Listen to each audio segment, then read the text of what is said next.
What's up, bro? We still in the cop car. We still talk about some real ass music. I got into Polo Perks in 2021, shortly after Punk Goes Real came out, and I instantly really admired how dense his vocals are, how casual it feels. Like he always has a lot of ad-libs going, giving a lot of momentum, and sometimes he won't quite get a bar out and cut it off, but then find his flow. And I really admire that feeling in his music. I think it gives a lot more personality and kind of look into his mind and creative process than someone who would just give a clean take. And it's just really fun. Shout out Polo Perks, bro. I first got into AYOOLII. Well, I first became aware of him because he was beefing on Twitter with G the Manager and Polo Perks, and he was funny as fuck. So I tapped into his music.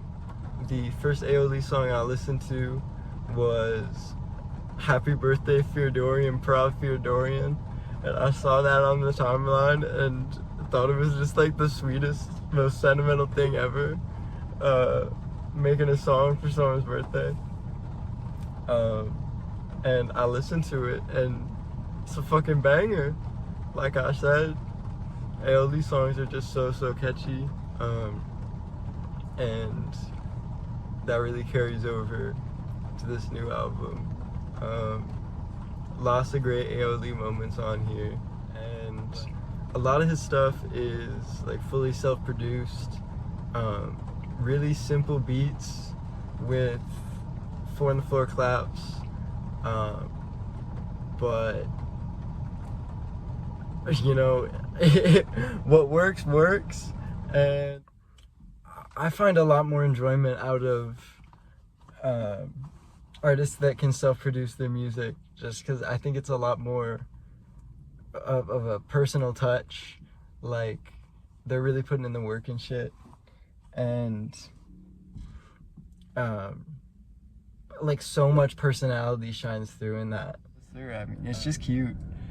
And AYOOLII with the very simple beats, it's so fucking infectious, and his bars, his inflections just get stuck in your head. They're fucking earworms. And he'll make a 1-minute song, but it's so fucking replayable. I love the tape. This is not the album, this is for the fans. Produced all that shit, makes his own music videos, the fucking goat. And they can be really stripped back, but he carries so hard, and it's so expressive for how simple it is. And then when AYOOLII gets working with other producers, it's he's still a beast. I don't feel qualified to classify drum patterns, bro, but the FEARDORIAN beats are so fucking dense, not quite drill, mixed with a lot of Milwaukee DNA, and all the Zoomer influences, the new wave shit. Young people making music is good as fuck. Nothing's forced. They're doing these samples because it's songs they fuck with, and I fuck with them for that. It just makes me really happy. And the sprinkles of FEARDORIAN vocals, what a treat. Just makes me so happy to see more established artists collaborating with young people. Polo Perks, before this, with like Surf Gang, he was doing sample drill, and the Twitter trolls, the naysayers, might like, or some people might think that it's cheap, or like novel, and kind of is novel, but that's not a bad thing. Like on this new album, Maz G's clowning FEARDORIAN because he just uses other people's samples, and that is one way to look at it, but sampling, when you recognize a sample, it's a great treat. You're like, God damn, I love this song, and now there's a sick drill beat on it, and Polo Perks is gonna start rapping. That's wonderful. But also, on the other side, when you don't recognize a sample, you can get like a whole new appreciation, and it like recontextualizes the original song. Like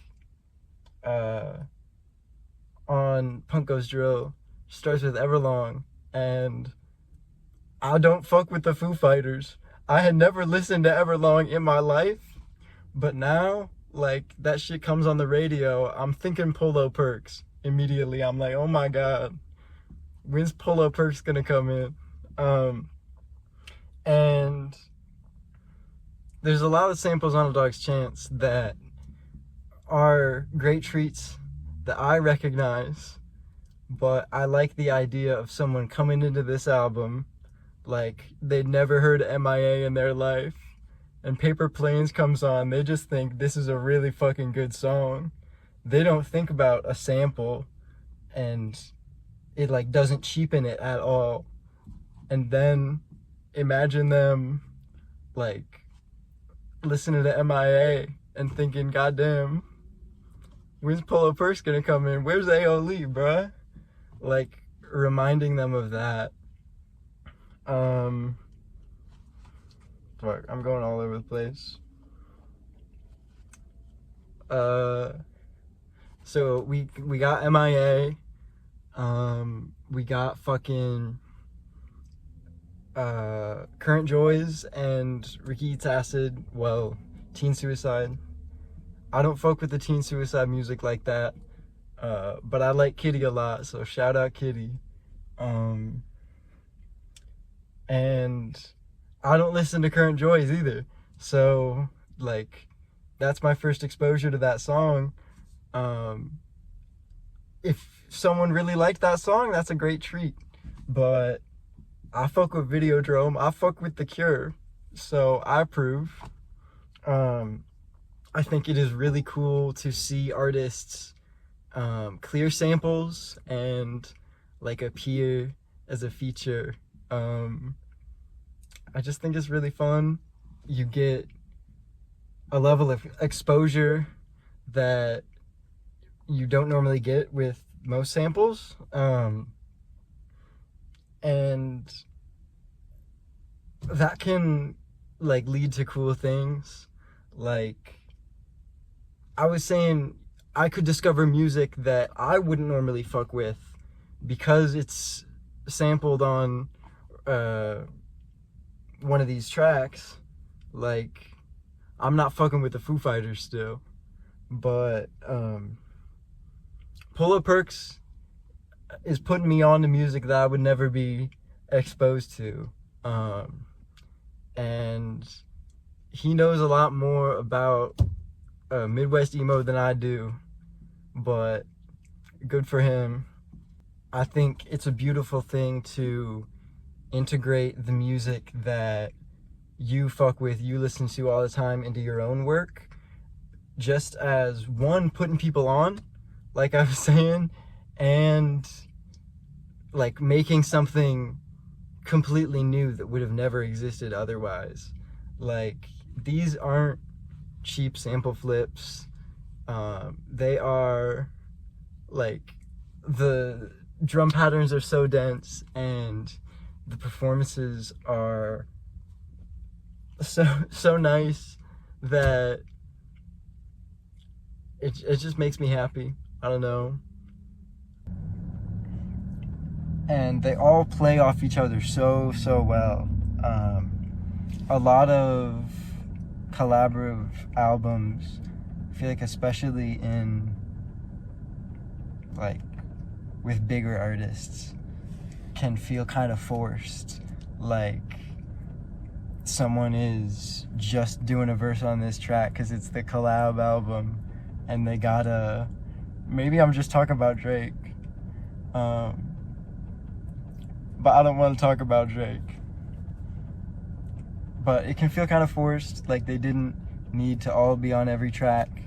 And this is 16 tracks, 27 something minutes, and they're not all on every track. It's all Feardorian prod with Polo Perks and AYOOLII sprinkled throughout. And it feels like so much more organic and a lot like their raps, very effortless. You can tell they just had so much fun making this shit, and it rubs off on you. I like in music when I can tell an artist has been listening to a lot of another artist. Like, basically, all I want to listen to is Chief Keef, Blade, and artists that fuck with Chief Keef and Blade. And I really got that with this. Beautiful shit. Makes me so happy. Makes me want to get off my ass, put some fucking claps on the floor and get rapping. Like, I catch no plays, I got no heads, but I listen to AYOOLII, I hear AYOOLII come on, and I think, damn, I gotta get up on my ass. Like, shit's inspirational. Fucking nailed it. Goddamn. One thing that did bother me, there's a line on Skate Park where Polo Perk says he gets so high he feels like he's Asian, and like that's a line I feel like everyone has done, and like I hear that shit, I don't like it, but if it's like 18-year-old or like 17, 18-year-old Young Lean, I'm like, yeah, he's not doing that shit anymore. Like, he didn't know any better. But Polo Perks, bro, you're pushing 30. You can come up with something better than that